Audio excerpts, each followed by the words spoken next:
നമസ്കാരം, JB ജംഗ്ഷനിലേക്ക് സ്വാഗതം. ഒരു മറവത്തൂർ കനവിൽ തുടങ്ങി നീന വരെ എത്തി നിൽക്കുന്ന സിനിമ സബരിയ. ഈ സിനിമകളിലൂടെയുള്ള പ്രയാണം ലാൽ ജോസുമത്ത് JB ജംഗ്ഷനിൽ. പ്രധാനപ്പെട്ട നടന്മാരും നടികളുമാണ് സിനിമയിൽ ഉണ്ടായിരുന്നത്. അതെ, അവരൊക്കെ കൈകാര്യം ചെയ്തതിനെ കുറിച്ച് ചിന്തിക്കുമ്പോൾ ലാൽ ജോസ് എന്ത് തോന്നി? അല്ല, മമ്മൂക്ക ആദ്യം ഞങ്ങൾ കഥ ആലോചിച്ചപ്പോൾ ഒരു കാസ്റ്റിംഗ് ഒന്നും വെച്ചിട്ടല്ല സിനിമ പ്ലാൻ ചെയ്തത്. ഒരു നല്ല കഥ കണ്ടെത്താം, എന്നിട്ട് അതിനനുസരിച്ച് കാസ്റ്റിംഗ് നടത്താമെന്നാണ്. അങ്ങനെ ഒരു വർഷത്തോളം പല കഥകൾ ആലോചിക്കുകയോ ഉപേക്ഷിക്കുകയോ ഒക്കെ ചെയ്ത് ഇങ്ങനെ പോയിക്കൊണ്ടിരിക്കുമ്പോൾ ഉദ്യാനപാലകൻ എന്ന് പറയുന്ന സിനിമയുടെ സെറ്റിൽ ഞാൻ അസോസിയേറ്റ് ആയിട്ട് വർക്ക് ചെയ്തതാണ്, ഹരികുമാർ സാറിൻ്റെ. മമ്മൂക്ക ആണ് നായകൻ. അപ്പോൾ മമ്മൂക്ക ചോദിച്ചു, അപ്പോൾ അതിനു മുമ്പ് മമ്മൂക്കയോടൊപ്പം ഞാൻ 2 സിനിമകളാണ് വർക്ക് ചെയ്തത്. കമൽ സാറിൻ്റെ മമ്മൂക്ക വേണമെന്നുള്ളത് ലാലുവിൻ്റെ ഒരു മനസ്സിലൊരു നിശ്ചയമായിരുന്നു. അല്ല, അങ്ങനെ പ്ലാൻ ചെയ്തിട്ടേ ഞങ്ങൾ സിനിമയുടെ ഡിസ്കഷൻ പാരലായിട്ട് നടന്നുകൊണ്ടിരിക്കുന്നുണ്ട്. മമ്മൂക്കയുടെ കൂടെ ഞാൻ മഴയെത്തും മുൻപേ അഴകിയ രാവണൻ എന്ന് പറഞ്ഞ 2 സിനിമകളിൽ അസിസ്റ്റന്റ് ഡയറക്ടറായിട്ട് വർക്ക് ചെയ്തിട്ടുണ്ട്. അപ്പോൾ ആ കാലത്ത് ഒരു രസകരമായിട്ടുള്ളൊരു ഓർമ്മയുള്ളത്, മമ്മൂക്കയുടെ കൂടെ അഴകിയ രാവണൻ്റെ ഡബ്ബിങ്ങിന് ഷൂട്ടിംഗ് നടന്നുകൊണ്ടിരിക്കുക, പാരലായിട്ട് മദ്രാസിൽ ഡബ്ബിങ് നടക്കുന്നുണ്ട്. അപ്പോൾ മമ്മൂക്കയുടെ കൂടെ പോയിട്ട് ഇന്ന് ഡബ്ബിങ് സ്റ്റാർട്ട് ചെയ്യാൻ കമൽ സാർ പറഞ്ഞു. അപ്പോൾ ഞാൻ മമ്മൂക്കയുടെ കൂടെ ഡബ്ബിങ്ങിന് വേണം. കമൽ സാർ അവിടെ ഷൂട്ട് ചെയ്തുകൊണ്ടിരിക്കുക. അപ്പം മഹാബലിപുരത്തെ ബീച്ചിൽ നിന്നും മദ്രാസിലെ സ്റ്റുഡിയോയിലേക്ക് മമ്മൂക്ക ഡ്രൈവ് ചെയ്യുന്ന വണ്ടിയിൽ അദ്ദേഹത്തോടൊപ്പം ഇരുന്നിട്ട് ഞാൻ പോവുകയാണ്. അപ്പോൾ നമുക്കതൊരു ഭയങ്കര നിർവൃതിയോട് കൂടിയിട്ട് ഇങ്ങനെ ഇരിക്കുകയാണ്. ഞാനന്ന് അസിസ്റ്റന്റ് ഡയറക്ടറാണ് സാറിൻ്റെ കൂടെ. അപ്പോൾ മമ്മൂക്ക നേരം പോകണല്ലോ. അപ്പോൾ മമ്മൂക്ക എന്താ നിൻ്റെ പാരൻസിന് എന്താ പരിപാടി? ഞാൻ ടീച്ചേഴ്സായിരുന്നു. വീട് എവിടെയാണ്? ഒറ്റപ്പാലാണ്. അപ്പോൾ ഞാൻ ഒറ്റപ്പാലത്താണ്. അപ്പോൾ ഒറ്റപ്പാലത്ത് നിന്ന് വന്നു സിനിമയിൽ വന്നു. ഇപ്പോൾ കമലിൻ്റെ കൂടെ അസിസ്റ്റൻ്റായി. എത്ര വർഷമായിരുന്നു വെച്ചപ്പോൾ ഞാൻ 6-7 വർഷമായി. ഇപ്പോൾ എന്ത് നേടിയെന്ന് തോന്നുന്നു? അപ്പോൾ ഞാൻ പറഞ്ഞു, ഞാൻ വീട്ടിൽ നിന്ന് പുറപ്പെട്ടത് 3 പേര് ഡ്രസ്സും അമ്മ ഉണ്ടാക്കി തന്ന 5 കുപ്പി അച്ചാറുമായിട്ടാണ്. ഇപ്പം ഉണ്ടായതൊക്കെ നേട്ടമാണ്. ഏറ്റവും വലിയ നേട്ടം മലയാളത്തിലെ ഒരു വലിയ താരം എൻ്റെ ഡ്രൈവറാണിപ്പോൾ. അപ്പോൾ മമ്മൂക്കയുടെ പ്രസിദ്ധമായ ഒരു ചിരിയുണ്ട്. ആ ചിരി ചിരിച്ചിട്ട് അവസാനം എടുത്തോളൂ, നീ കൊള്ള, നീ ഒരു നിപ്പ് നിൽക്കും എന്ന് പറഞ്ഞു. അത് തമാശയായിട്ട് അങ്ങനെ പറഞ്ഞു. അത് കഴിഞ്ഞ് ഡബ്ബിങ് കഴിഞ്ഞ് ആ സിനിമ കഴിഞ്ഞിട്ട് ഈ ഹരികുമാർ സാറിൻ്റെ പടം തുടങ്ങിയപ്പോൾ ഉദ്യാനപാലകനിലേക്ക് ഒരു അസോസിയേറ്റ് ഡയറക്ടർ ആവശ്യമുണ്ടായിരുന്നു. അപ്പം മമ്മൂക്കയാണ് സെവൻ ആർട്സ് മോഹൻ ചേട്ടനോട് പറയുന്നത്, കമലിൻ്റെ കൂടെ ഇങ്ങനൊരു ലാൽ ജോസ് എന്ന് പറഞ്ഞ ഒരുത്തരുണ്ട്, അവനെ കിട്ടുമോ നോക്ക്, അവനെ പൊക്ക്, നല്ല അസോസിയേറ്റ് ആയിരിക്കും. അങ്ങനെ ഞാൻ മമ്മൂക്ക പറഞ്ഞിട്ടാണെന്ന് പിന്നീടാണ് ഞാൻ അറിയുന്നത്, ഞാൻ ഉദ്യാനപാലകനിൽ വരുന്നത്. അപ്പോൾ അവിടെ ആ സിനിമ വർക്ക് ചെയ്തുകൊണ്ടിരിക്കുമ്പോൾ മമ്മൂക്ക ചോദിച്ചു, നീയും ശ്രീനിയായിട്ട് എന്തോ സിനിമാ പരിപാടി ഉണ്ടെന്ന് കേട്ടല്ലോ, എന്താ പരിപാടി എന്ന് ചോദിച്ചത്. ഞാൻ പറഞ്ഞു, ഇങ്ങനെ കഥകൾ ആലോചിക്കുന്നുണ്ട്, ഒന്നും ആയിട്ടില്ല, ഡിസ്കഷൻസ് ഇങ്ങനെ നടക്കുന്നുണ്ട്. അപ്പോൾ മമ്മൂക്ക ചോദിച്ചു, ആരാ നായകൻ?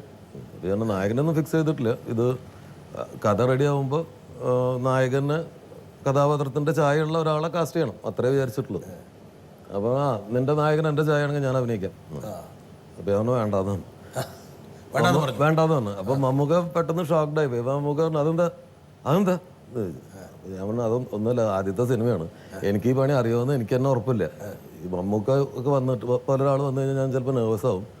പിന്നെ നമുക്ക് ക്യാമറ അവിടെ വയ്ക്കുക ഇവിടെ വയ്ക്കുക എന്നൊക്കെ പറഞ്ഞാൽ നമ്മൾ തമ്മിൽ വെറുതെ ഒരു ഫ്രിക്ഷൻ ഉണ്ടാവും. എന്തിനാ പോലും അല്ല, ഞാനൊരു സിനിമ ചെയ്തിട്ട് അത് പ്രൂവ് ചെയ്തതിന് ശേഷം ആ സാധനവുമായിട്ട് നമുക്കടെ മുമ്പിൽ വരാം. എന്നിട്ട് എനിക്ക് ഡയറക്ഷൻ അറിയാമെന്ന് തോന്നുകയാണെങ്കിൽ അപ്പം എനിക്കൊരു ഡേറ്റ് തന്നാൽ മതി, ഞാൻ അതിന് മുമ്പ് ഒരു ചെറിയ സെറ്റപ്പിൽ ഒരു പടം ചെയ്തോളാം. അപ്പോൾ നമുക്ക് പറഞ്ഞു, ആദ്യത്തെ സിനിമയ്ക്കാണെങ്കിലേ ഡേറ്റ് കയറുള്ളൂ, നിന്റെ കയ്യിലുള്ള ഇത്രയും വർഷത്തെ എല്ലാം കൂടി നീ ഇറക്കാൻ പോണ സിനിമയാണ്.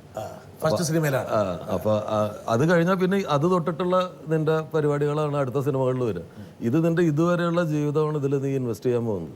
അതുകൊണ്ട് ഞാൻ ഈ സിനിമയിൽ ഇതിലാണെങ്കിൽ ഡേറ്റ് ഇല്ല, അല്ലെങ്കിൽ നിനക്ക് ജീവിതത്തിൽ ഒരിക്കലും ഡേറ്റ് ഇല്ല. അവിടെയാണ് മമ്മൂക്കനെ കാസ്റ്റ് ചെയ്യാൻ തീരുമാനിച്ചത്? അല്ലല്ല, അവിടെ ഒന്നും തീരുമാനിച്ചില്ല. ഞാൻ ചിരിച്ചു. മമ്മൂക്കയുടെ പതിവ് തമാശകളുടെ കൂട്ടത്തിൽ ഒരെണ്ണമായിട്ട് ഞാനും കരുതിയുള്ളൂ. പക്ഷെ അന്ന് രാത്രി മദ്രാസിൽ നിന്ന് ശ്രീനിയേട്ടൻ എന്നെ വിളിച്ചു. എന്നോട്, നീ എന്താണ് മമ്മൂക്ക അങ്ങനെ നിനക്കൊരു ഓഫർ വന്നിട്ട് നീ വേണ്ടാന്ന് പറഞ്ഞു. പുള്ളി എൻ്റെ അടുത്ത് പറഞ്ഞു, എൻ്റെ ജീവിതത്തിൽ ആദ്യമായിട്ടാണ് ഒരാൾ എന്നോട് ഇങ്ങനെ തിരിച്ച് പറയുന്നത് എന്ന് പറഞ്ഞു. നീ അങ്ങനെ പറയണ്ട, നമ്മളൊരു കഥ മമ്മൂക്കയ്ക്ക് പറ്റുന്ന ഒരു ക്യാരക്ടർ നമുക്ക് കണ്ടെത്താൻ പറ്റുകയാണെങ്കിൽ പുള്ളി വരട്ടെ, പുള്ളി വന്നാൽ അത് സിനിമയ്ക്കും നിനക്കും ഒക്കെ ഗുണം ചെയ്യും. എനിക്കത് അറിയാൻ പാടില്ലായിട്ടല്ല, ഒന്നാമത് നമുക്ക് അങ്ങനെ ഒരു കഥയുണ്ടോയെന്ന് അറിയില്ല.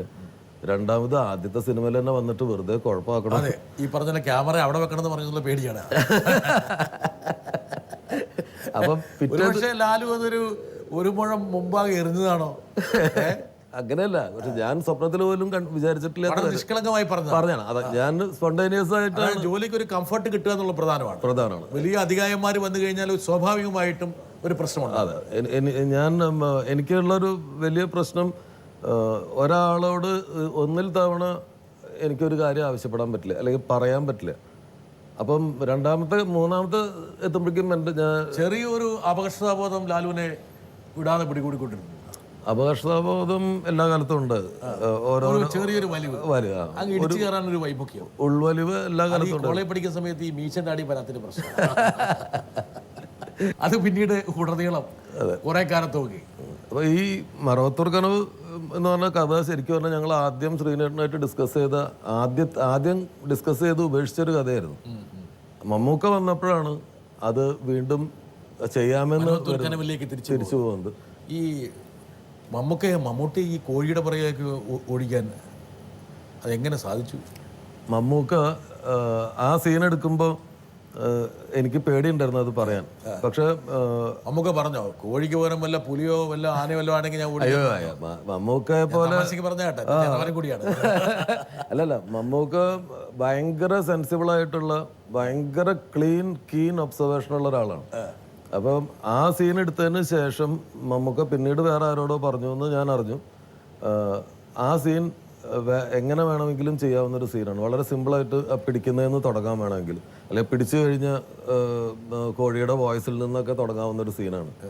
പക്ഷെ അവനെ കുറിച്ച് ഞാൻ വിചാരിച്ചത് ശരിയാണെന്ന് എനിക്ക് ബോധ്യപ്പെട്ടത് അവൻ ആ സീൻ എടുത്തപ്പോഴാണ് എന്ന് പറഞ്ഞു. അപ്പൊ അങ്ങനെ അപ്രീഷിയേറ്റ് ചെയ്യുന്ന ആളാണ്. എൻ്റെ പേടിച്ചിട്ടാണോ പറഞ്ഞത് നമുക്ക് ഈ കോഴിയുടെ പുറകെ ഓടേണ്ട വരും എന്നുള്ളത്? ഇല്ല, ഞാൻ ഷൂട്ട് ചെയ്യുന്ന സമയത്ത് ഞാൻ മമ്മൂക്ക ഒരു സ്റ്റാർ ആണെന്നോ വലിയ ആളാ അങ്ങനെ ഒരു സാധനം വേറെ ലെവലിലേക്ക് എത്തി. അല്ല, വൺസ് നമ്മള് സിനിമ ചെയ്യുമ്പോൾ നമ്മളെല്ലാം മറന്ന് അത് സിനിമയുടെ വിജയമാണ് പ്രധാനം. അത് അപ്പൊ നമുക്ക് ആലോചിക്കാൻ പറ്റില്ല, അല്ലെങ്കിൽ അങ്ങനെ ആലോചിച്ചാൽ നമുക്ക് സിനിമ ചെയ്യാൻ പറ്റില്ല. ചില കാര്യങ്ങൾ നമുക്ക് ആവശ്യപ്പെടാൻ പറ്റില്ല. ചില സ്ഥലത്ത് മമ്മൂക്കായിട്ട് തർക്കങ്ങൾ ഉണ്ടായിട്ടുണ്ട്. മമ്മൂക്ക ചീത്ത വിളിച്ചിട്ടുണ്ട്. ചീത്ത വിളിക്കാൻ തുടങ്ങുമ്പോൾ അല്ലെങ്കിൽ വാശി പിടിച്ച് നിൽക്കുമ്പോൾ ഞാൻ അതേ വാശിയോട് കൂടിയിട്ട് ഓപ്പോസിറ്റ് നിന്നിട്ടുണ്ട്. അത് വേറൊരു നടനായിരുന്നെങ്കിൽ അതൊരു വൈരാഗ്യമായിട്ട് മനസ്സിൽ സൂക്ഷിക്കുമായിരുന്നു. മമ്മൂക്കയുടെ ഗ്രേറ്റ്നെസ് എന്ന് പറയുന്നത് ഞാൻ എന്തിനാണ് ആ വാശി പിടിച്ചതെന്നുള്ളത് തിരിച്ചറിയുന്ന മൊമെന്റിൽ അത് വിട്ടുകളഞ്ഞിട്ട് വന്ന് തോളത്ത് കൈയിടുന്നുള്ളതാണ്. അത് നൈമിഷികമാണ്. ആ സമയത്തെ പ്രശ്നമാണ്. അത് കഴിഞ്ഞാൽ പുള്ളി അത് തിരിച്ചറിയുകയും പുള്ളി അതിനെ അപ്രീഷിയേറ്റ് ചെയ്യുകയും ചെയ്യും. അപ്പം മമ്മൂക്ക ആ സിനിമയിലേക്ക് വന്നതും എൻ്റെ വിധിയുടെ മറ്റൊരു. മമ്മൂക്കയെ കൊണ്ട് പല സിനിമയിലും പല കോമഡികൾ പയറ്റിട്ടുണ്ട്. സാധാരണത്തിൽ പുള്ളി വേറൊരു സംവിധായകനാണെങ്കിൽ നിന്ന് കൊടുക്കാൻ താല്പര്യപ്പെടില്ല. മമ്മൂക്ക ഈ ഒരു കോലത്തിലേക്ക് മാറ്റുന്നതിന് വേണ്ടി ഒന്ന് പുള്ളി വൈബിക്ക് കാണിച്ചോ? ഇല്ലില്ല, മമ്മൂക്ക അതൊക്കെ എൻജോയ് ചെയ്ത സീനായിരുന്നു. പക്ഷെ ഓരോ സിനിമയ്ക്ക് ഒരു വിധിയുണ്ട്. ഈ സിനിമ ഇറങ്ങിയ സമയത്ത് പട്ടാളം എന്നുള്ള പേരും ഞാൻ ആദ്യം ഇറക്കിയ ഒരു പോസ്റ്റർ എന്ന് പറയുന്നത് മമ്മൂക്ക നെറ്റിൽ തലകീഴായി കിടക്കുന്ന ഒരു പോസ്റ്ററാണ്. അപ്പൊ ഞാനിതൊരു ഫൺ ഫിലിം ആണെന്നുള്ളത് ആളുകൾക്ക് കിട്ടണം എന്ന് കരുതിയിട്ടാണ് ആ പോസ്റ്ററൊക്കെ ഉപയോഗിച്ചത്. പക്ഷെ ആളുകൾ നിർഭാഗ്യവശാൽ ഇതിനെ നായർ സാബ് പോലെയുള്ള മമ്മൂക്കയുടെ മുൻ പട്ടാള സിനിമകളുമായിട്ടാണ് പ്രതീക്ഷിച്ചത്. ഈ തലകീഴായി കിടക്കുന്നതൊക്കെ ഏതൊരു ഭയങ്കര അഡ്വഞ്ചറസ് സാഹസികമായിട്ട് ഇത് പശുവിന്റെ പുറകെ ഓടിയപ്പോൾ പെട്ടുപോയതൊക്കെയാണ്.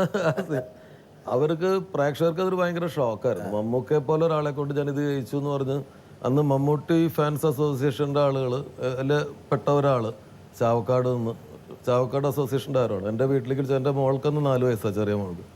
അവളോട് ഫോണിൽ വിളിച്ച് പറഞ്ഞു, നിന്റെ അച്ഛൻ്റെ കൈ ഞങ്ങൾ വെട്ടുന്നു.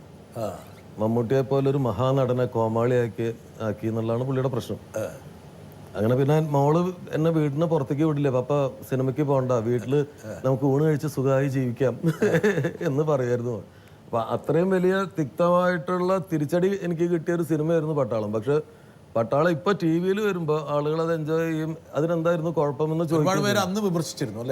അന്ന് ഇതിനെ മൊത്തത്തിൽ ആളുകൾ മമ്മൂട്ടീനെ കൊണ്ട് പാമ്പിനെ പിടിപ്പിച്ചു, മമ്മൂക്കനെ കൊണ്ട് പശുവിന്റെ പുറകെ ഓടിച്ചു, പശുവിനെ പേടിച്ച് ഓടിപ്പിച്ചു. പുള്ളിയുടെ ഒരു സ്റ്റാറിന്റെ ഒരു ഗ്ലോറി ഇല്ലാതാക്കാൻ ഞാൻ മനഃപൂർവ്വം ചെയ്തതാണെന്നുള്ള രീതിയിൽ വരെ. എന്താ കാരണം ഈ സിനിമയില് സാധാരണ രീതിയിൽ മമ്മൂട്ടിയിൽ നിന്ന് പ്രതീക്ഷിക്കാത്ത ഒരുപാട് ഘടകങ്ങളുടെ അകത്തുണ്ട്. പല ചമ്മലുകൾ, പല ആരോ പറഞ്ഞ പോലെ ഒരു സാധാരണ മനുഷ്യന്റെ എല്ലാവിധ ചാബല്യങ്ങളും.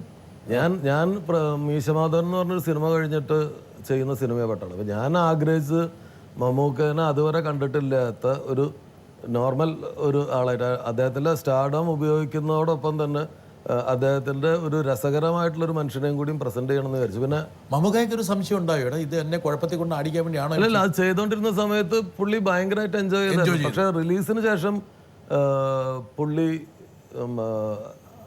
പല ഉദാഹരണം പറഞ്ഞാൽ ലാലുവിനെ വിളിച്ച ആൾക്കാരെ പോലെ പല ആൾക്കാരും മമ്മൂക്കയും വിളിച്ചിട്ടുണ്ടാവും. പ്രത്യേകിച്ച് സിനിമയിൽ പറഞ്ഞാല് ഒരാളുടെ ഇമേജിനെ കുറിച്ച് വലിയ കോൺഷ്യസ് ആണ് ആൾക്കാർ. അതെ, അത് മമ്മൂക്കനെയും ബാധിച്ചു.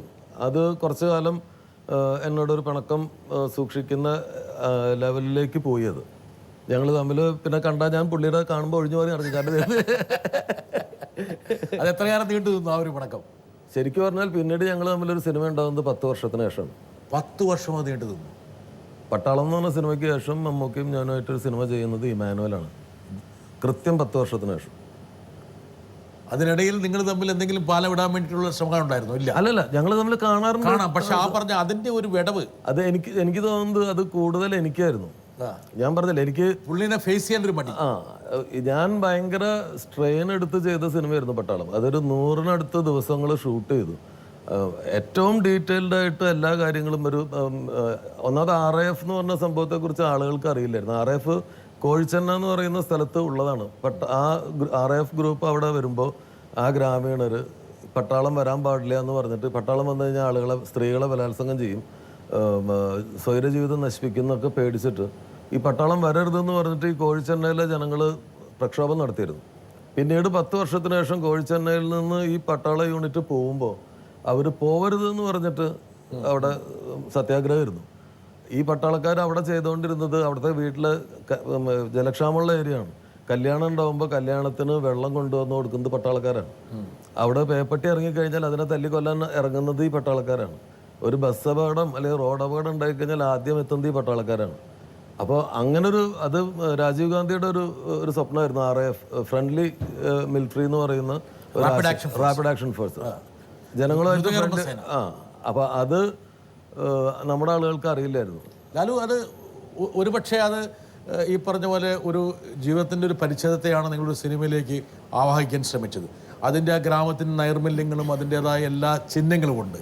പശു, മറ്റു കാര്യങ്ങൾ, ആയുർവേദം, മറ്റത് എല്ലാം വളരെ ആൾക്കാർക്ക് എൻജോയ് ചെയ്ത് കണ്ട രംഗങ്ങളാണ്. സ്വാഭാവികമായിട്ടും നമ്മുടെ ഗ്രാമങ്ങളിൽ കാണുന്ന അതേ ബിംബങ്ങളും ചിഹ്നങ്ങളുമാണ് ആ സിനിമയിൽ വന്നിരിക്കുന്നത്. പക്ഷേ മമ്മൂക്കായ്ക്ക് സ്വാഭാവികമായിട്ടും ഈ പറഞ്ഞ പോലെ സൂപ്പർ സ്റ്റാറുകൾക്ക് ഇൻവെർട്ടർ കോമ ഉണ്ടാകാവുന്ന ഒരുപാട് പ്രശ്നങ്ങളുണ്ട്. എന്താ കാരണം വെച്ചാൽ അവരെക്കുറിച്ച് ജനങ്ങൾക്കുള്ള എക്സ്പെക്റ്റേഷൻസ് വളരെ ഹൈ ആണ്. അത് ചെറിയൊരു ഇടിവ് സംഭവിച്ചാൽ അവരുടെ മാർക്കറ്റിനെ എല്ലാം തരത്തിൽ ബാധിക്കും. എന്തായാലും 10 വർഷം നിങ്ങൾ മാറുന്നെങ്കിൽ പോലും വീണ്ടും പഴയ ആർജവത്തോടെ വീണ്ടും ഒരുമിച്ച് ചേരാൻ വന്നു. പക്ഷേ ഇതുപോലെ മറ്റ് സൂപ്പർ സ്റ്റാറുകൾ ഒരുപക്ഷെ ഇത് പ്രതീക്ഷിച്ചുകൊണ്ടാണോ ലാലിൻ്റെ കൂടെ വരാൻ അല്പം മടിക്കുന്നത്? അതെനിക്കറിഞ്ഞൂടാ. ഞാൻ സുരേഷ് ഗോപിനെ വെച്ച് പടം ചെയ്തിട്ടുണ്ട്. ദിലീപിനെ സിനിമ ചെയ്യാത്തത് ലാലേട്ടൻ. ഞാൻ എന്താണ് ഉദ്ദേശിച്ചതെന്നുള്ള കാര്യം ലാലു മനസ്സിലായി.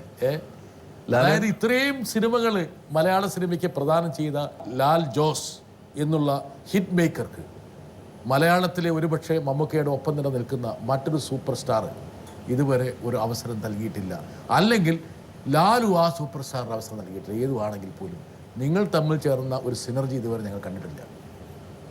യഥാർത്ഥത്തിൽ എന്താ സംഭവം? ഞാൻ എവിടെയോ ലാലു അതിനെക്കുറിച്ച് പറയുന്ന എവിടെയോ ഞാനിങ്ങനെ വായിച്ചു. പക്ഷേ എപ്പോഴും വരികൾക്കിടയിലും അല്ലെങ്കിൽ വരികൾക്ക് പിന്നിലുമായിരിക്കും സത്യം എന്നുള്ളത് ഒരു മാധ്യമ പ്രവർത്തനമായി എനിക്കറിയാം. അപ്പോൾ ഞാൻ ആ വരികളെ പൂർണ്ണമായിട്ട് ഞാൻ ഉൾക്കൊണ്ടില്ല ആക്ച്വലി. എന്താ കാരണം എനിക്കറിയാം അത് ഒരു പക്ഷേ അങ്ങനെ പറയാൻ പറ്റുള്ളൂ. പറയാൻ പറ്റുന്നത് അങ്ങനെ ആയതുകൊണ്ട് മാത്രം പറഞ്ഞു പോയതാണെന്ന് എനിക്കറിയാം. പക്ഷെ അതിന് പിന്നിൽ എന്തെങ്കിലും ചില അങ്ങനെ ഒരു പിന്നിലൊരു കാര്യമില്ല. അത് യഥാർത്ഥത്തിൽ ഇപ്പോൾ കമൽ സാറിൻ്റെ കൂടെ വർക്ക് ചെയ്യുമ്പോൾ ഏറ്റവും കൂടുതൽ ഞാൻ വർക്ക് ചെയ്തിട്ടുള്ളതും ലാലേട്ടൻ്റെ കൂടെയാണ്. വിഷ്ണു ലോകം, ഉള്ളടക്കം, അത് കഴിഞ്ഞ് തമ്പി കണ്ണന്താനത്തിൻ്റെ കൂടെ, തമ്പിച്ചായൻ്റെ കൂടെ മാന്ത്രികം, അങ്ങനെ കുറേ സിനിമകളിലൊക്കെ. അപ്പോൾ ആ സമയത്ത് വിഷ്ണു ലോകം എന്ന് പറഞ്ഞ സിനിമ നടക്കുമ്പോൾ അവിടെ ഞങ്ങളുടെ സെറ്റിൽ, അത് പിന്നീട് സിബി സാറ് ഞാൻ ഡയറക്ടർ ആയതിനു ശേഷം ഒരു മീറ്റിങ്ങിൽ പറഞ്ഞപ്പോഴാണ് ഞാൻ അറിയുന്നത്. സിബി സാറ് വിഷ്ണു ലോകത്തിൻ്റെ സെറ്റിൽ വന്നപ്പോൾ ലാലു ലാലു എന്നുള്ള വിളി ഇങ്ങനെ സെറ്റിൽ കേട്ടപ്പോൾ ആരാ വേറൊരു ലാലു എന്ന് ലാലേട്ടനോട് ചോദിച്ചു. അപ്പോൾ പറഞ്ഞത് അയാളുടെ പേര് ലാലു എന്നല്ല, അയാളുടെ പേര് ലാൽ ജോസ് എന്നാണ്, കമലിൻ്റെ പുതിയ അസിസ്റ്റൻ്റാണ്. സിബി ഇയാളുടെ പേര് നോട്ട് ചെയ്ത് വെച്ചോളൂ, ഇയാൾ ഫ്യൂച്ചറിൽ മലയാളത്തിൽ അറിയപ്പെടുന്ന ഒരു സംവിധായകനാകും എന്ന് ലാലേട്ടൻ പറഞ്ഞു എന്ന് സിബി സാറ് പിന്നീട് സംസാരിച്ചിട്ടുണ്ട്. ലാലേട്ടൻ അന്നാണ് പറഞ്ഞത്. ആ തുടക്കകാലത്ത് തുടക്കകാലത്ത് പറഞ്ഞുകൊണ്ടിട്ട് അവിടെ നിന്നു. ചില കാര്യങ്ങളിൽ ചില നാളുകൾ തമ്മിൽ ചേരാത്തത് പോലെയുള്ള എന്തെങ്കിലും പ്രശ്നമാണോ എന്ന് എനിക്ക് അറിഞ്ഞൂടാ. ഞാൻ ശ്രമിച്ചിട്ടുണ്ട് പലതവണ. ഒരു തവണ ഒരു കഥ പറഞ്ഞു, അത് അന്ന് ഞാൻ പറഞ്ഞ കഥയ്ക്ക് ഈ പറഞ്ഞ പോലെ അന്ന് ചെയ്തിരുന്നെങ്കിൽ ഇപ്പോൾ ഈ പട്ടാളത്തിന് സംഭവിച്ചതുപോലെ അതിന് സംഭവിക്കുമായിരുന്നിരിക്കും. അന്ന് ലാലേട്ടൻ പറഞ്ഞത് പുള്ളിയുടെ ഫാൻസിനെ ഒന്നും പുള്ളിനെ ഇഷ്ടപ്പെടുന്ന ആരാധകർക്ക് ആ ക്ലൈമാക്സ് ചിലപ്പോൾ ഇഷ്ടപ്പെടില്ല എന്ന് പറഞ്ഞു. അത് സത്യമായിരിക്കും. എന്നുവെച്ചാൽ അതിലൊരു കുട്ടിയുമായിട്ടാണ് ഇദ്ദേഹത്തിൻ്റെ ഒരു ക്ലൈമാക്സ് പോർഷൻ വരുന്നത്. അപ്പോൾ ഒരു നടൻ ഒരു പക്ഷേ ഒരു സംവിധായകനെ വിശ്വസിക്കേണ്ടതിൻ്റെ ഒരു ആവശ്യകതയുണ്ട്. പലപ്പോഴും ഒരു സിനിമയിൽ അതിൻ്റെ അനിവാര്യത എന്ന് പറഞ്ഞാൽ നിങ്ങൾ സമർപ്പിക്കുക എന്നുള്ളതാണ്. ഒരാളെ വിശ്വസിക്കുക. അങ്ങനെ ലാലുവിനെ വിശ്വസിക്കാൻ ലാലു തയ്യാറല്ല. അങ്ങനെ പറയാൻ പറ്റില്ല. ഇത് ഒന്നാമത് ഞാനൊരു സിദ്ദിഖ് ലാലിനെ പോലെയോ സത്യനന്ദിക്കാടിനെ പോലെയോ ചെയ്ത സിനിമകൾ മുഴുവൻ ഹിറ്റാക്കിയ ഒരു സംവിധായകനല്ല. ഏറെക്കുറെ ലാലുവിന്റെ രണ്ടോ മൂന്നോ സിനിമകൾ ഒഴിവാക്കിയ ബാക്കിയുള്ള സിനിമകളെല്ലാം ബോക്സ് ഓഫീസിന്റെ ആ ഒരു നീതമായിട്ടുള്ള രൂപത്തിലും ഭാവത്തിലും വന്നിട്ടുള്ളത് തന്നെയാണ്. പക്ഷെ പരാജയങ്ങൾ നല്ലോണം കിട്ടിയ പരാജയങ്ങളൊക്കെ നല്ല ഗംഭീര പരാജയങ്ങളായിരുന്നു. ഇപ്പോൾ രണ്ടാം ഭാവം, പട്ടാളം, രസികൻ ഒക്കെ പരാജയപ്പെടുമ്പോൾ ഭയങ്കര പരാജയങ്ങൾ. പിന്നീട് ആ സിനിമകളൊക്കെ പിന്നീട് കണ്ടപ്പോൾ അതിനൊക്കെ ഒരു മാർക്കറ്റ് ഉണ്ട്. അത് ആ ചെയ്ത കാലത്ത് ഇപ്പൊ ലാലേട്ടനോട് ഞാൻ ആദ്യം പറഞ്ഞ കഥയും അന്ന് കേട്ടപ്പോൾ അദ്ദേഹത്തിന് തോന്നിയ താരങ്ങൾക്കുള്ള ഒരു പ്രശ്നം എന്ന് വെച്ച് കഴിഞ്ഞാൽ അവര് അതാത് സമയത്ത് ജീവിക്കുന്ന, അല്ലെങ്കിൽ അതാത് സമയത്തെ ആവശ്യങ്ങളെ കാറ്റർ ചെയ്യുന്ന. ലാലു ഇപ്പം ലാലുവിന്റെ ഹിറ്റുകളിൽ ഒരുപക്ഷെ മോഹൻലാലിനെ വെച്ച് ചെയ്യാൻ ആഗ്രഹിച്ച ഏത് സിനിമയുള്ളത്? ഞാൻ ലാലേട്ടനെ വെച്ച് ആലോചിച്ച സിനിമകൾ ഞാൻ മറ്റൊരാളെ വെച്ചിട്ട് പിന്നീട് ചെയ്തിട്ടില്ല. ആ തിരക്കഥ ഉപേക്ഷിക്കുക എന്നുള്ളതാണ്. ഇപ്പോൾ അതിനുശേഷം ഈ ആദ്യം ഒരു കഥ പറഞ്ഞു, അതിങ്ങനെ ക്ലൈമാക്സ് അന്ന് അദ്ദേഹത്തിന് ഇഷ്ടമായില്ല. അത് കഴിഞ്ഞ് ഞാൻ പിന്നീട് ഒരു കഥ പറഞ്ഞു, അത് അദ്ദേഹത്തിന് ഇഷ്ടമായി. അത് നമ്മൾ കുറേ ദൂരം വർക്ക് ചെയ്തു.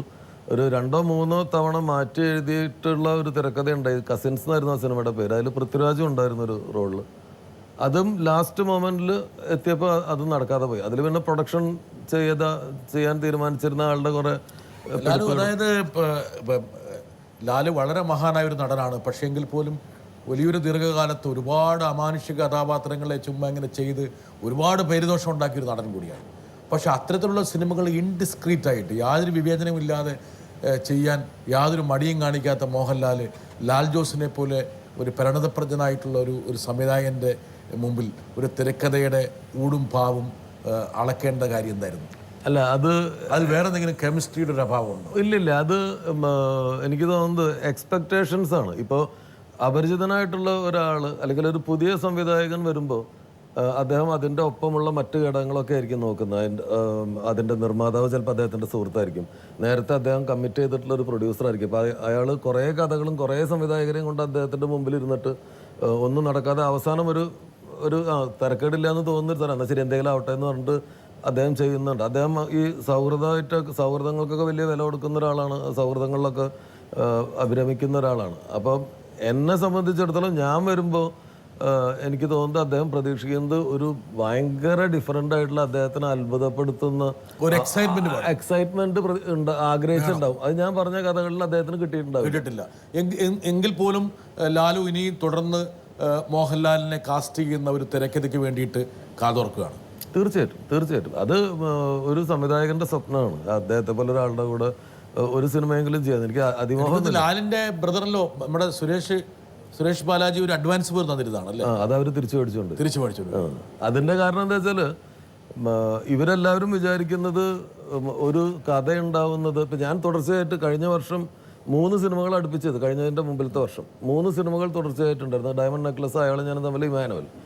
അപ്പോൾ ഇവർ വിചാരിക്കുന്നത് ഇത് ഞാനൊരു സിനിമ കഴിഞ്ഞതിന് ശേഷം അടുത്തൊരു സ്ഥലത്ത് നിന്നിട്ട് ഒരു കഥ കണ്ട് എടുത്തു ആ 3 സിനിമകൾ തുടർച്ചയായി ചെയ്യാൻ കാരണം അതിനു മുമ്പ് ഒരു 6 വർഷം മുമ്പ് വർക്ക് ചെയ്ത് തുടങ്ങി കംപ്ലീറ്റ് ആയ സ്ക്രിപ്റ്റുകളാണ്. അപ്പം ഒരു കഥ കിട്ടുക എന്ന് പറയുന്നത് ഒരു കഥ സ്ട്രൈക്ക് ചെയ്തതിന് ശേഷമാണ് നമുക്കിത് ലാലേട്ടന് പറ്റുമോ, മമ്മൂക്കയ്ക്ക് പറ്റുമോ, അല്ലെങ്കിൽ ദിലീപാണോ വേണ്ടത്, കുഞ്ചാക്കോ ബോബനാണോ വേണ്ടത്, അതല്ല പുതിയ ഒരാളാണോ വേണ്ടത് എന്ന് നമ്മൾ തീരുമാനിക്കുന്നത്. വ്യക്തമായി ഒരാളിലേക്ക് വരാം. ലാലു പടം ചെയ്യുന്ന സ്വന്തമായി പടം ചെയ്യുന്നതിനെ കുറിച്ച് ആലോചിച്ചപ്പോൾ എന്നോട് പറഞ്ഞ് തന്നെ എഡിറ്ററാക്കാമെന്ന് വിചാരിക്കുന്നു. അപ്പോൾ അതുകൊണ്ട് തീർച്ചയായിട്ടും തന്നെ എഡിറ്ററായിട്ട് വയ്ക്കാമെന്നാണ് ഞാൻ ആഗ്രഹിക്കുന്നത്. അങ്ങനെ ലാലുവിൻ്റെ ആദ്യ ചിത്രം ഒരു മഴത്തൂർ കനവിലൂടെ എൻ്റെയും കനവ് പൂർത്തിയായി. പലരും ലാലിനോട് സ്ഥിരം ചോദിക്കുന്ന ഒരു ചോദ്യമാണ്, എന്താണ് നിങ്ങൾ പല ടെക്നീഷ്യൻസിനും പരീക്ഷിച്ചു, എന്തുകൊണ്ട് ഒരു എഡിറ്ററെ മാത്രം മാറ്റി പരീക്ഷിക്കുന്നില്ല എന്ന്. അപ്പോൾ അതിൻ്റെ പിന്നിലെ രഹസ്യം ലാലു പറഞ്ഞിട്ടുണ്ടെന്ന് അറിയില്ല, പക്ഷേ എനിക്കറിയാം അതിൻ്റെ രഹസ്യം തന്നെ. ലാലിൻ്റെ മനുഷ്യത്വം മാത്രമാണ് അതിൽ ഏറ്റവും വലിയ രഹസ്യം. കാരണം ലാലിനറിയാം തീർച്ചയായിട്ടും എൻ്റെ കുടുംബം പട്ടിണിയായി പോകും, അത് ഒരിക്കലും അങ്ങനെ സംഭവിക്കരുതെന്നുള്ള ലാലിൻ്റെ ഉള്ളിലുണ്ട്. അങ്ങനെ ഒരു ചിന്ത ഉണ്ടാവരുന്നുള്ള എൻ്റെ ശക്തമായ പ്രാർത്ഥനയും എന്നെയും എൻ്റെ കുടുംബത്തിൻ്റെയും പ്രാർത്ഥനയും. ലാലുവിനെ ആശ്രയിച്ചാണ് അദ്ദേഹം ജീവിക്കുന്നത്. ചുമ്മാ അദ്ദേഹം മലയാള സിനിമയിലെ ഏറ്റവും പ്രധാനപ്പെട്ട എഡിറ്റർമാരിൽ ഒരാളാണ്. പക്ഷെ ലാലുവിനെ സംബന്ധിച്ചിടത്തോളം ആ എഡിറ്റർ ഇല്ലെങ്കിൽ എന്തോ ഒരു ഡിസ്കംഫീച്ചർ ഉണ്ട് തീർച്ചയായിട്ടും. കാരണം ബാക്കിയുള്ള ഒരു ടെക്നീഷ്യനെ അല്ലെങ്കിൽ നടന്റെ കാര്യത്തിലും അങ്ങനെ ഒരു വീർപ്പൂട്ടില്ല. പക്ഷെ ഒരു എഡിറ്ററിന്റെ കാര്യത്തിൽ അങ്ങനെ വീർപ്പൂട്ടിന്റെ ആവശ്യം എന്താ ഉള്ളത്? എഡിറ്ററുടെ കാര്യത്തിലുള്ള 22 സിനിമകളായി എൻ്റെ 22ാമത്തെ സിനിമയാണ് നീന. 22 സിനിമകൾ ഞങ്ങൾ ഒരുമിച്ച് ചെയ്തതാണ്. അപ്പോൾ എന്താണ് ഞാനൊരു ഷോട്ട് എടുത്തിട്ടുള്ളതിൻ്റെ പർപ്പസ് എന്താണെന്നുള്ളത് കൃത്യമായിട്ട് രഞ്ജന അറിയാം. ഇപ്പം ഞാൻ ഷൂട്ട് ചെയ്തുകൊണ്ടിരിക്കുമ്പോൾ തന്നെ സീനുകൾ എനിക്കൊരു സ്പോട്ട് എഡിറ്റിംഗ് ഒന്നുമില്ല, ഞാൻ സ്പോട്ട് എഡിറ്റിംഗ് ഉപയോഗിക്കാറുമില്ല. ഞാൻ ചെയ്യുന്നതിൻ്റെ റഷ് രഞ്ജന അടുത്തെത്തും, സ്ക്രിപ്റ്റ് ഷോർട്ട് മാർക്ക് ചെയ്തുള്ള സ്ക്രിപ്റ്റ് അവിടെ എത്തിയിട്ടുണ്ടാവും. എനിക്ക് ഷൂട്ട് ചെയ്തുകൊണ്ടിരിക്കുമ്പോൾ എൻ്റെ മൊബൈൽ ഫോണിൽ എഡിറ്റഡ് സീൻസ് വരും. അപ്പോൾ ഇത് വേറൊരാളായിട്ടും ഷെയർ ചെയ്യേണ്ട, ഞങ്ങൾ തമ്മിലുള്ളൊരു കമ്മ്യൂണിക്കേഷൻ ഉണ്ട്. ലാലു ഒരു സെക്കൻഡ്, എന്തൊക്കെ പറഞ്ഞാലും രണ്ടുപേരും രണ്ട് വ്യക്തികളാണ്. ലാലുവിൻ്റെ മനസ്സിൽ ചിന്തിക്കുന്ന രീതിയിലുള്ള ഉദാഹരണം പറഞ്ഞ ഒരു റഷസ് എഡിറ്റ് ചെയ്യുമ്പോൾ ഒരു പക്ഷേ നിങ്ങൾ ഊന്നൽ കൊടുക്കണമെന്ന് വിചാരിക്കുന്ന ഒരു ഘടകത്തിന്റെ മുകളിൽ വേണമെങ്കിൽ അദ്ദേഹം ഊന്നണമെന്നില്ല. രണ്ട് വ്യക്തികളാണ്. അതെ, അത് സംഭവിക്കാറുണ്ട്. അതിന് നമുക്കിപ്പോൾ കമ്മ്യൂണിക്കേഷൻ ഉണ്ട്, നമ്മൾ ഫോണിൽ സംസാരിക്കും, ഞാൻ ഉദ്ദേശിച്ചത് അങ്ങനെയല്ല എന്നുള്ളത് പറയും. ഒരു എഡിറ്റർക്ക് വളരെ സുപ്രധാനമായ കർമ്മമാണ്. ഒരു പക്ഷേ ഒരു സിനിമ വിജയിക്കുകയോ പരാജയപ്പെടുകയോ എന്നുള്ളത് ആദ്യം മനസ്സിലാക്കുന്ന ഒരാൾ ഒരു പക്ഷേ എഡിറ്ററാണ് ആയിരിക്കും. ഫസ്റ്റ് സംവിധാനം പോലും പിടികിട്ടില്ല, കാരണം വെച്ചാൽ എടുത്ത് കൂട്ടുകയാണ് പലതും, പല ഭാവനയും, വേറൊരു മൂഡിലാണ് നിങ്ങൾ. ഇദ്ദേഹം എപ്പോഴെങ്കിലും പരാജയപ്പെട്ട സിനിമയെ മുൻനിർത്തി ലാലു ഇതിന് ചെറിയ പരാജയം കാണുന്നുണ്ട്, മണക്കുന്നുണ്ട് എന്ന് പറഞ്ഞിട്ടുണ്ട്? രഞ്ജന്റെ ഏറ്റവും വലിയ പ്രത്യേകത, ഞാൻ എൻജോയ് ചെയ്യുന്ന ഒരു കംഫർട്ട് പുള്ളിയുടെ അടുത്തുള്ളത് എന്താണെന്ന് വെച്ചാൽ ഉള്ള കാര്യം ഉള്ള പോലെ പറയും, ഉള്ള കാര്യം ഉള്ള പോലെ പറയും. വേദനിപ്പിക്കുന്ന ചില സത്യങ്ങൾ പറയാതിരിക്കുകയും ചെയ്യും. കാരണം ചില കാര്യങ്ങൾ പറഞ്ഞിട്ട് കാര്യമില്ല, തിരുത്താൻ പറ്റില്ല. ആ ഘട്ടത്തിൽ അത് പറയാതിരിക്കുന്നതും ഒരു സുഹൃത്തിന്റെ ബുദ്ധിയാണ്. അപ്പോൾ റിലീസ് ആവാൻ എല്ലാം കഴിഞ്ഞ് സാധനം റിലീസ് ചെയ്ത് ആദ്യത്തെ അടി കിട്ടിയിട്ട് ഇരിക്കുമ്പോൾ രഞ്ജൻ പറയും ഇന്ന കാരണങ്ങൾ കൊണ്ടാണ്. അല്ല ലാലു, ഒരുപക്ഷെ ആ സിനിമ നോക്കുമ്പോഴോ കാണുമ്പോഴോ നിങ്ങൾ ഏറ്റവും കൂടുതൽ നോക്കാൻ ആഗ്രഹിക്കുന്ന മുഖം രഞ്ജൻ്റെ മുഖമായിരിക്കും.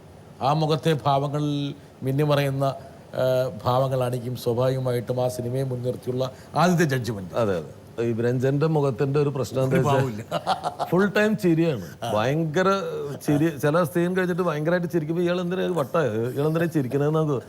അപ്പോൾ ആ ചിരി കഴിഞ്ഞിട്ടാണ് പറയണത് ഈ സീൻ കുളമാണ് എന്ന് പറയും, ഇത് കുഴപ്പമാണ്, ഇത് വെക്കാൻ പറ്റില്ല എന്ന് പറയണതിന് മുമ്പായിരിക്കും ചിരി. ഒരു 1/2 കിലോമീറ്റർ ചിരി കഴിഞ്ഞിട്ടാണ് ഇത് പറയുന്നത്. അപ്പൊ അതുകൊണ്ട് പുള്ളിയുടെ ചിരിയെയും വിശ്വസിക്കാൻ പറ്റില്ല, പറഞ്ഞിട്ട് ചിരിക്കില്ല, ചിരിച്ച് കഴിഞ്ഞിട്ടാണ് പറയുന്നത്. ലാലുവിന്റെ ഏറ്റവും പ്രധാനപ്പെട്ട കാര്യം കംഫർട്ട് ലെവല്. ഇപ്പം മമ്മൂക്കയായിട്ടൊരു ചെറിയ കംഫർട്ട് ലെവൽ, ചെറിയൊരു മാറ്റം വന്നപ്പോൾ അതിന് ഒരു പതിറ്റാണ്ടിന്റെ ദൈർഘ്യമുണ്ടായി. അല്ല, അത് അതുകൊണ്ട് മാത്രമല്ല എങ്കിൽ പോലും. പക്ഷേ കംഫർട്ട്, ഒരു പക്ഷേ ദിലീപുമായിട്ടുള്ള കംഫർട്ട് എനിക്കൊന്ന് അത് വലിയൊരു എനർജി അല്ലെങ്കിൽ ഒരു സിനർജി ക്രിയേറ്റ് ചെയ്തു. അത് മൂവീസിന്റെ എല്ലാ തലങ്ങളിലും അതിന്റെ ആ ഒരു ഭാവം ദൃശ്യമായി. ചർച്ച ചെയ്യപ്പെട്ട 4 സിനിമകളാണ്. ദിലീപുമായിട്ടുള്ള ലാലുവിൻ്റെ ഒരു കംഫർട്ട് ലെവൽ അത് ആ സിനിമയിൽ വളരെ വ്യക്തമാണ്. ഇത് നിങ്ങൾ കമലിൻ്റെ ഒപ്പം ആരംഭിച്ച ആ ദിവസങ്ങൾ തുടങ്ങിയ ഒരു ബന്ധമാണോ, അതിൻ്റെ ഒരു എന്താ പറയുക, ആ ഒരു കൂട്ടിൻ്റെ ഒരു രഹസ്യമാണോ, അതെയോ ദിലീപ് എന്നുള്ള നടൻ്റെ ചില പ്രത്യേകതകൾ ലാലു തിരിച്ചറിഞ്ഞതിൻ്റെ പ്രത്യേകതയാണ്? ആളുകളുടെ ഒരു തെറ്റിദ്ധാരണയുണ്ട്, ഞാൻ ഏറ്റവും കംഫർട്ടബിൾ ആയിട്ട് സിനിമ ചെയ്യുന്നത് ദിലീപിനോടൊപ്പമാണ്. കംഫർട്ടില്ല, ദിലീപിനോടൊപ്പം വർക്ക് ചെയ്യുമ്പോഴാണ് ഏറ്റവും കൂടുതൽ വഴക്കുകൾ ഉണ്ടാവുന്നതും പിണക്കങ്ങൾ ഉണ്ടാവുന്നതും ഇടി ഉണ്ടാവുന്നതും ഒക്കെ. അവന്റെ സ്വഭാവം തീരെ ശരിയല്ല.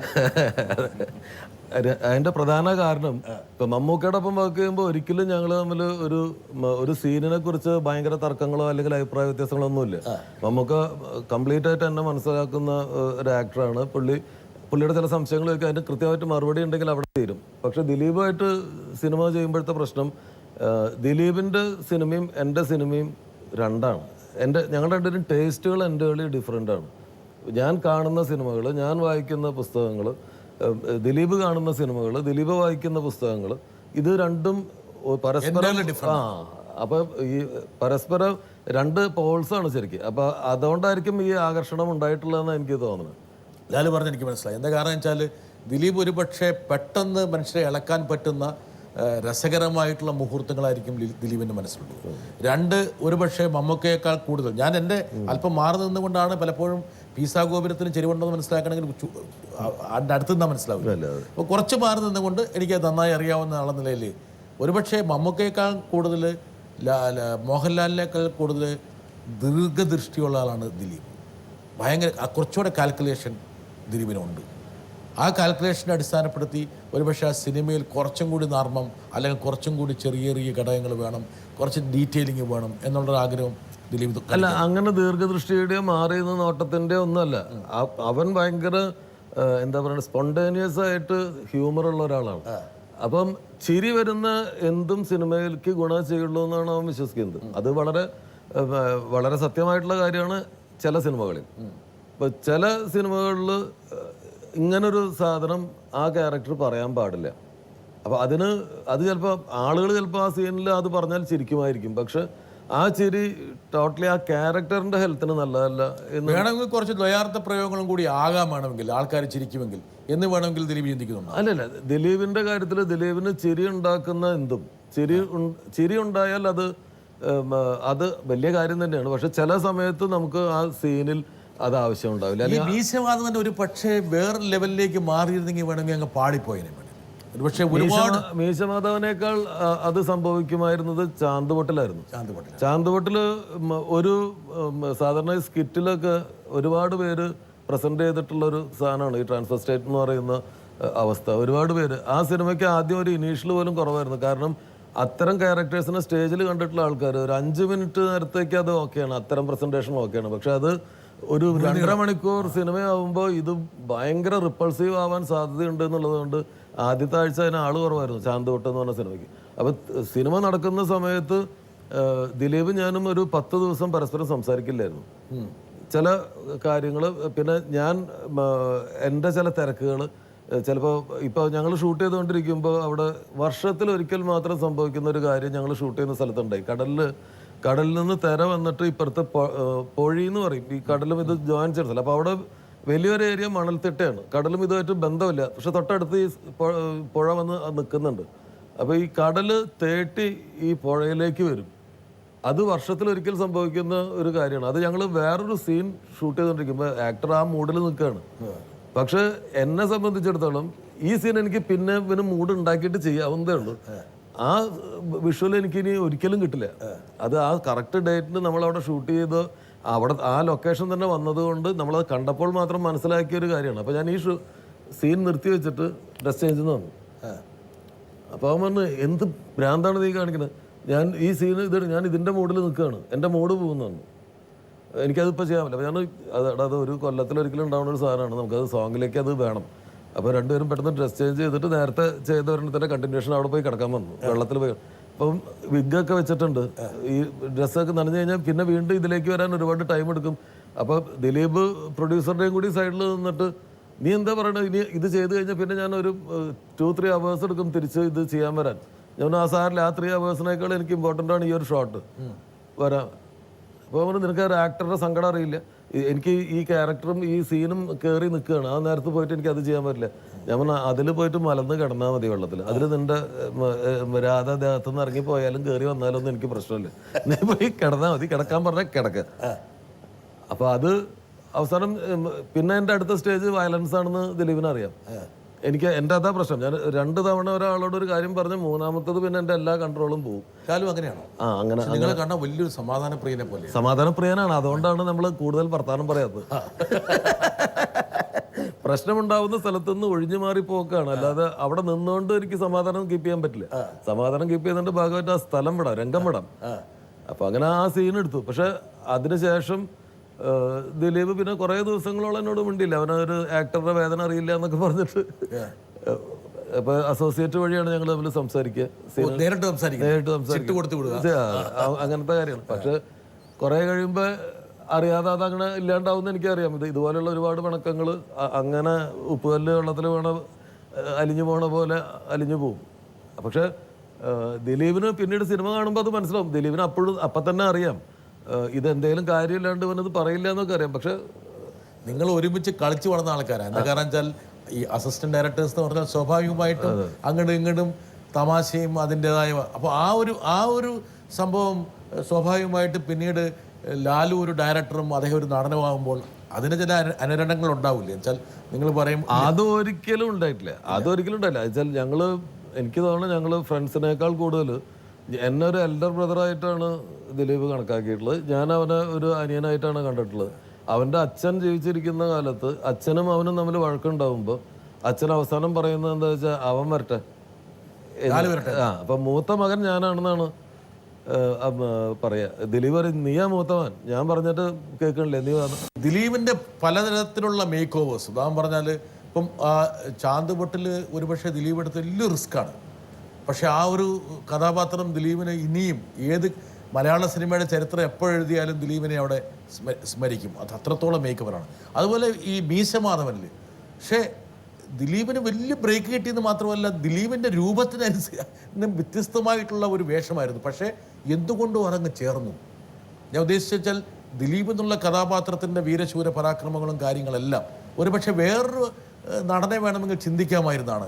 അതിൽ ഹ്യൂമറിൻ്റെ എലമെൻറ്റ്സ് കുറച്ചും കൂടി ചേർക്കുന്നതിൻ്റെ ഭാഗമായിട്ടാണോ ദിലീപ് തന്നെ വേണമെന്ന് ലാലു ലാലു ആഗ്രഹിച്ച്? മീശമാധവനിൽ ദിലീപ് വേണമെന്ന് തീരുമാനിക്കാൻ കാരണം ദിലീപിൻ്റെ രൂപവും ദിലീപിൻ്റെ ഫിസിക്കൽ കണ്ടീഷൻസും ഒരു പ്രധാന ഘടകമാണ്. ഒരു കള്ളൻ്റെ റോളാണ്. കള്ളനായിട്ട് അഭിനയിക്കുന്നതിന് ഒരു 6 അടിക്കാരന് ഇപ്പം ഓട് പൊളിച്ച് അകത്ത് കയറുന്ന ഒരു കാര്യം ചെയ്യാനുള്ള മെയ്വഴക്കം ഒരു 6 അടി പൊക്കമുള്ള ഇപ്പം സുരേഷ് ഗോപി ചേട്ടനെ കൊണ്ട് അങ്ങനെ ഒരു ക്യാരക്ടർ ആലോചിക്കാൻ നമുക്ക് പറ്റില്ല, ആളുകൾ വിശ്വസിക്കില്ല. ദിലീപിൻ്റെ കാര്യത്തിൽ ദിലീപ് അതിൽ കള്ളൻ്റെ ഭയങ്കര അക്രബാറ്റിക് ആയിട്ടുള്ള കുറേ കാര്യങ്ങളുണ്ട്. അത് വഴങ്ങുന്ന ഒരാളാണെന്ന് തോന്നണം, അതിനുള്ളൊരു ശരീരപ്രകൃതി ഉണ്ടാവണം, അങ്ങനെ കുറേ കാര്യങ്ങളുണ്ട്. തീർച്ചയായിട്ടും ദിലീപിൽ ഉള്ള ഹ്യൂമർ അവതരിപ്പിക്കാൻ കഴിവുള്ള ഒരു നടൻ അതിൻ്റെ ഒരു ഭയങ്കര പ്ലസ് പോയിൻ്റാണ്. പക്ഷെ അതിനപ്പുറത്ത് ആ സിനിമ ഒരു വിനോദ സിനിമയായിട്ട് മാത്രം ആളുകൾ കണ്ടതുകൊണ്ട് അയാൾക്ക് കിട്ടാതെ പോയ കുറേ അംഗീകാരങ്ങളുണ്ട്. ദിലീപ് അതിലൊരു സിമ്പിൾ ഉദാഹരണം, അതിലൊരു സീനുണ്ട്. ജഗതി ചേട്ടൻ്റെ വീട്ടിൽ മറ്റേ ഒടുവിൽ ഉണ്ണികൃഷ്ണൻ ചേട്ടൻ അയാളുടെ പ്രമാണം മേടിക്കാൻ വേണ്ടി വരുന്ന സ്ഥലത്ത് ദിലീപ് നിൽക്കുന്ന ഒരു പോസ്റ്റർ ഉണ്ട്, ഇങ്ങനെ ഒരു തൂണിൽ ഇങ്ങനെ പിടിച്ചത്.